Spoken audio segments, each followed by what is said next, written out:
In the past month, we've been given a double dose of lore, news, and notes with regard to Pantheon, Rise of the Fallen, the upcoming MMORPG by Visionary Realms. First, I was lucky enough to interview Gerhart, Pantheon's lead writer, for our podcast, The Rewind. Secondly, JN appeared on Visionary Realms' monthly VIP roundtable, where he answered questions from the community about Pantheon's lore. If you want to listen to both, I've provided links in the description, but they're a combined 3-hour listen, so I wanted to provide a shorter recap of some of the more notable information JN shared for those who might not have that kind of time.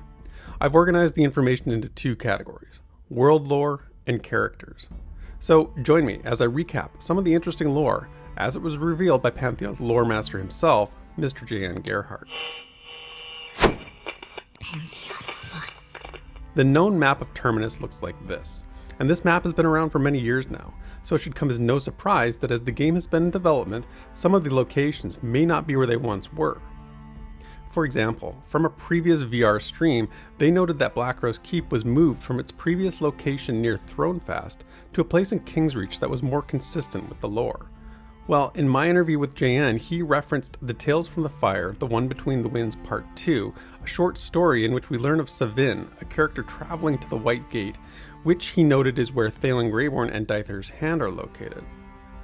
JN advised that the way it's written out was based on the White Gate being in a specific location in Fairthale. In the story, Savin is on a cliff pass high in the Roan Mountains. This bluff marked the start of the Floor of Heavens. JN noted that they have since had to move the White Gate. He did say it's still in Fairthale, so it's not a huge change, but the obvious question is, where on the map is it now? Speaking of maps, in the VIP roundtable, Chris Joppa Perkins, the game's creative director, dropped a very interesting piece of information.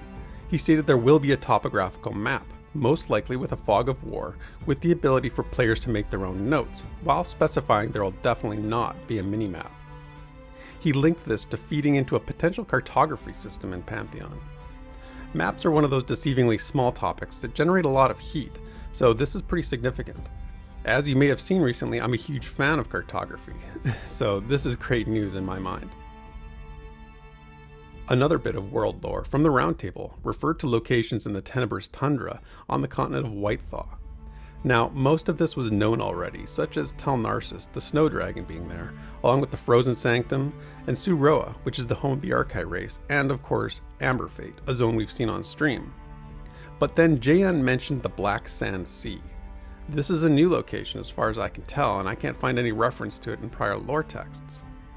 In a land of ice, the existence of black sand, if we take the name literally, suggests magical origins or perhaps supernatural influence. In any event, it doesn't sound too welcoming, but that's not going to stop us from venturing there, no doubt. And speaking of Suroa, in the roundtable, JN mentioned the area around the Archai home is one of several pieces of physical geography that were brought to the planet with the 9 races. JN noted, it's more than just people that were brought, and described the area as a transfer of terrain. There are a few more otherworldly pieces we know about already, such as the Dead Shear in Scargol, and the flora around Fairthale, which are native to the elves' homeworld of Sealane. But JN added there are fauna from Sealane that have adapted to Terminus as well, which adds another element of the alien composition of Terminus. In past streams, we've seen verdant proudhorns and veil striders, so don't assume these are creatures of Terminus. He noted it will be more obvious in some places than others. The world lore wasn't limited to Terminus, as we learned one of the planet's 2 moons has a pretty large crack in it.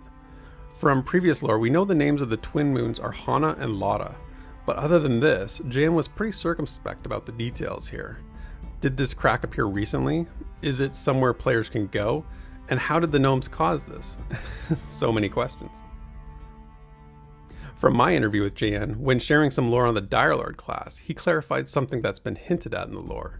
JN told us the Dire is something that is in and of Terminus, and it's very ancient. It is something tangible, so the term dire, when used this way to describe the class, isn't to say they're portents of disaster, but rather those who have sought out this natural phenomena. JN characterized Dire Lords as a fraternity, but with great variance in disposition. And lastly, in terms of world lore, during the roundtable, JN was asked what books we might find in the world. He replied by noting there's something in the evaluation build dungeon that he doesn't think anybody has found yet. He said if you interact with this object one way, it has one thing to say, but then if you have a certain item on you, it says something very different. When I played the evaluation build dungeon, Joppa also mentioned something like this. I've still yet to see someone find the dark secret in Diagracius's area, and I don't think. You can't say that now. I got to go back and check. You're killing me, man. You're killing me. Like, even internally, nobody's found it yet. Really? Wow. Interesting. Is this the book Jan was referencing? Are these the same secret, or better yet, are they two different undiscovered mysteries? On my next trip to Fortress Devair, let's just say I'll be running, not walking, to Diagracius' study. And in case you were thinking, well, this is just a demo for investors, think again, because when asked if Fortress Devair would be part of the world at launch, Joppa had this to say. And the answer is yes. We will be using it in the game. It's a genuine place. It has genuine lore that's canon, and it'll probably go through some cycles of iteration and development and be tweaked a little bit, but this is all canon lore, canon setting, and yeah. But let's move on and talk about some of the characters in Terminus. The signature characters we've met to date, Thalen Greyborn, Janice Sova, Arakamel, and Bel Iris, were something Jan and I spoke about quite a bit. We learned that Janice Sova isn't an enchanter, as some in the community have speculated. And on a side note, kudos to whoever came up with that, because that kind of speculation is my jam. But alas, Jan debunked this theory, but he did appear to confirm something about Janice Sova that wasn't certain, that being his race. The tale notes his age, stature, and species are similarly up for debate, although he's generally supposed to be human, though perhaps not of Thronefast. When speaking about rogues, he noted how the less restrictive morality of the humans allowed rogues like Janice Sova to be highly valued by Thronefast nobility. And what's next for the signature character stories? Well, Jan is working on a tale about a Scar monk, so we can expect to see that at some point. In fact, the plan is to do one for every race, so that leaves the Scar, Darkmer, Dwarves, Halflings, and Gnomes. It also coincidentally confirms Janice Sova's humanity. Jan suggested that the Darkmer will likely be a cleric, and the Dwarf may be a paladin. If that's the case, we're left with Halflings and Gnomes to speculate on. If I had to make an educated guess, I'd bet the last two are a Gnome Enchanter and a Halfling Druid. And if that's the case, the only question that remains then is, why no Ranger? Perhaps some stories will be written by the players. In the realm of deities, we learned from the Round Table that Haethus Krevjil, the Archai High Mortal, is unique in some ways. You'll recall the dead heiress, Haethus Krevjil, former member of the Archai Pantheon, was seduced into dissension by the Ravaging Lord. On the plains of the Tenebrous Tundra, the tale states, Haethus Krevjil fled before her assailants, and is since so rarely seen she is thought perished. Now we know this is not to be the case, and Jan stated we'll probably hear from her again. The question is where, and what makes her unique among the High Mortals? Further on deities, I asked Jan about the compendium of human deities known as the Book of the Avaloth that we've seen recently from Fortress Devair. I wanted to know if this kind of knowledge would be available in the world on other races' pantheons. And to my joy, he confirmed details like this exist for every race. They have for some time.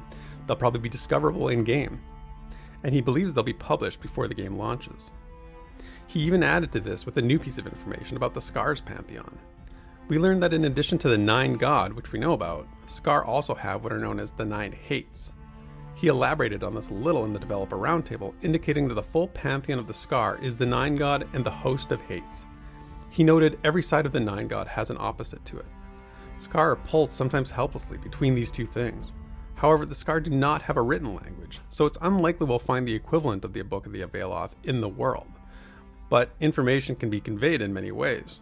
Perhaps through blood spattered on the walls of a cave, we'll learn about the host of Hates. As long as it's not my blood, I'm okay with that. One of the coolest pieces of lore from the Round Table came when a mysterious VIP going by the name of Joppa pressed Jan on the power disparity between Terminus' major characters. In a Kong vs. Godzilla type matchup, Jan said that Kazas, the Dwarven High Mortal, would defeat Sleepless most of the time. But if they combined forces, they wouldn't be as powerful as the Ravaging Lord. And even the Rainborn Dragon, Rai Kafiros, who was killed by the Ravaging Lord, would be a tough fight for both of them. But as cool as that is, the most intriguing part was what JN added afterwards, almost as an afterthought.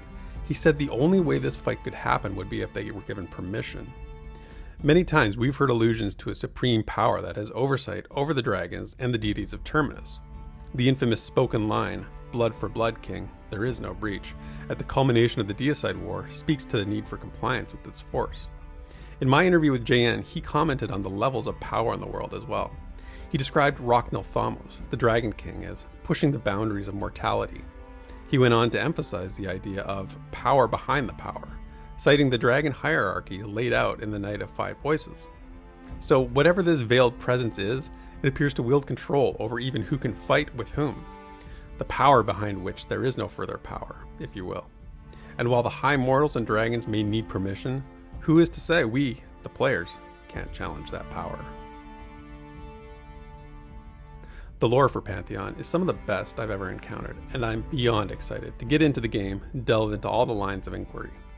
With the March producer's letter setting out the road to Alpha, the demonstration of the evaluation build, and all this lore, the past month was a great time to be a Pantheon fan. I hope you've enjoyed this lore recap, and there are links in the description, like I said, to the VIP roundtable and my interview with JN. Also, be sure to go to pantheonmmo.com and check it out to learn more about the game. But until next time, cheers, and thanks for watching.